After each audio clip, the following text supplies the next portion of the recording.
This is the third discussion for Chapter 6 about momentum, and we're going to relate impulse and momentum, our two new ideas.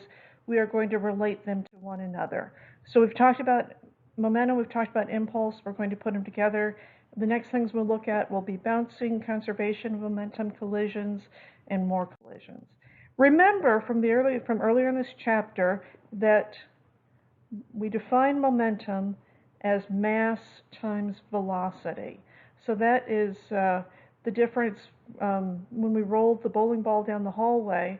We could roll a tennis ball down the hallway as well. They could have the same velocity, but because their masses are different, their momentum would be different.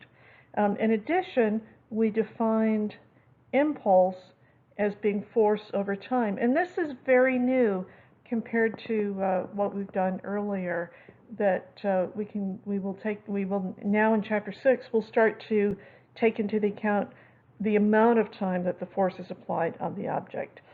And the big conclusion that you're going to get is that when we talk about impulse, we are talking about the change in momentum. So the greater the impulse is exerted on something, the greater the change in momentum. So our force times time. If our pusher here is able to either increase the amount of force he has or the amount of time he spends pushing, he will have a greater impact on the change of momentum. This is a given mass and a given speed, and the magnitude of the push and the time of the push will change the movement of the car. Let's look at it a little bit differently. Suppose that you are a boxer, and is it better to be stiff when you're taking a punch? Is it better to lean into the punch? Or is it better to recoil with it? Well, take into account the idea that if the boxer has the force is approaching and he maximizes the amount of time that he experiences the force, that impacts his momentum. The important thing to remember here is that the impulse is the same. The change in the momentum is the same regardless of if the contact speed is long, or the amount of time of the contact is long, versus whether the amount of the contact is short. Going from moving to stopped is the same. The impulse is the same, independent of how long it takes. The thing that changes is that the affected force, so these two equal each other, so the affected force is much greater if the boxer leans into the punch and reduces the time. Compared to taking the punch and moving backward with it, he reduces the force by moving in the direction of his opponent. He will reduce the effective force on his face. All right. Impulse is the thing to remember here is that the impulse is the same in both of these situations. The change in momentum, it goes from the fist is going from a certain mass and velocity to zero. So they're the same in the two situations.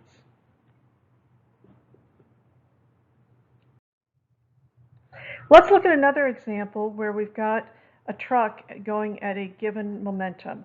And we'll say that it's a medium-sized truck of a moderate mass, and it's going fast. It's at a large velocity. All right?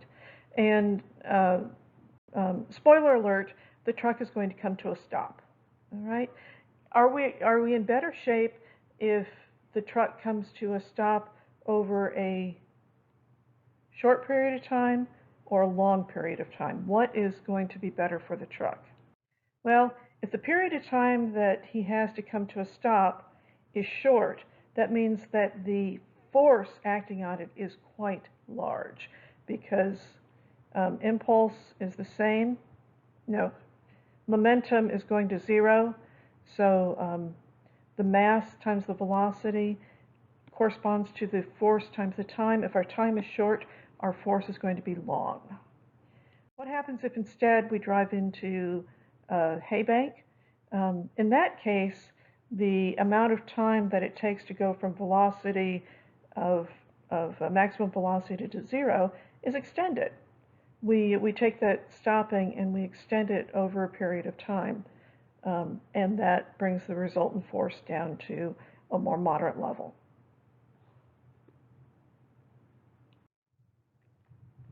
Let's see how we're doing on definitions. So a given force, the force doesn't change, but the amount of time changes. The amount of time doubles. So what changes with the impulse? All right. A constant force over twice as much time. What does that do to the impulse? The impulse will double. We've got twice as much time, so the impulse is doubled.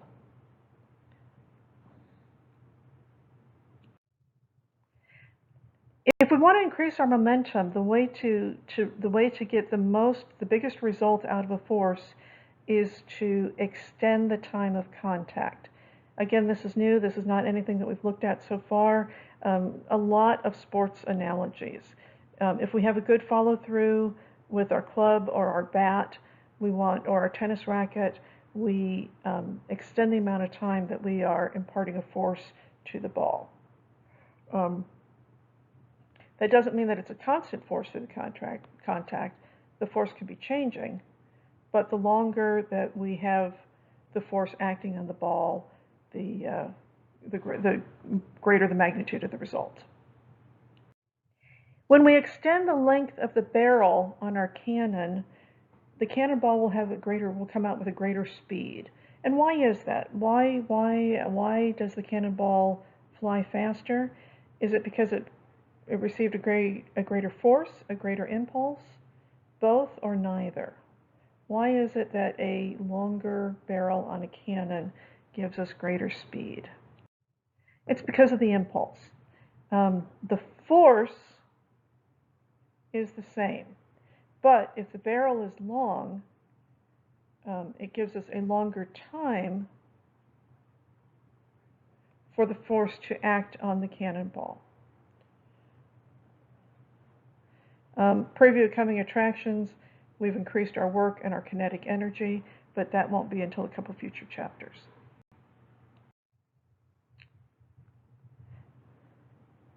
What about the opposite? And it's more like our truck example, that if we take a longer time to decrease our momentum, then we have less work, less energy in our system. Go back to the car and the haystack situation. So the car is hitting the haystack or a cement wall. In the two examples, do they experience the same change in momentum? Do they experience the same impulse? Do they experience the same force? What's your answer? Pick the ones that you agree with. In this case, because we are manipulating time, the momentum and the impulse will stay the same, but we can influence the force that acts on our car based on how long it takes us to come to a stop. Very, very important that you know the difference between momentum, impulse, and force. They are related. Momentum and impulse take into account the amount of time that is involved.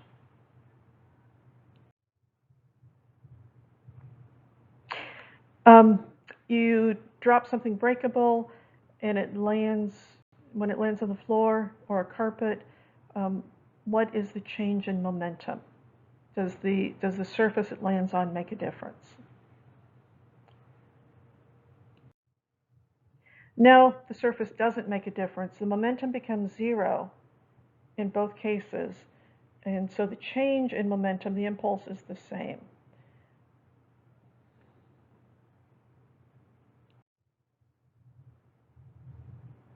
Here's our car example again. Physics is telling us that our car, our truck, that the same truck will have very different results whether it hits the haystack or brick wall because of the amount of time it takes to dissipate the energy. If we have a long time, then it's a moderate force. If we have a short time, then it is a large force. Using physics language, it's the same impulse, it's the same change in momentum, but we can influence the force that that the wall exerts on the truck and the truck exerts on the wall. Good reason while you're skydiving to extend the length of time of your contact with the earth. Don't land with your knees locked. You see people bend their knees. You sometimes see people roll, and that is to reduce, by increasing the time, you reduce the force as your momentum decreases to zero.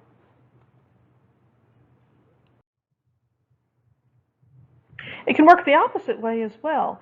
So if I decrease the momentum over a short time, so if I go from again, we've got momentum being the mass times the velocity, so that would be her hand. If it is a short interval, she produces a large force. Whereas if she laid her hand gently on the blocks, it would be she would be extending the amount of time. So karate works because of the speed at which people can hit the block and give a considerable momentum. So the force is small, the force is large, and the time is short.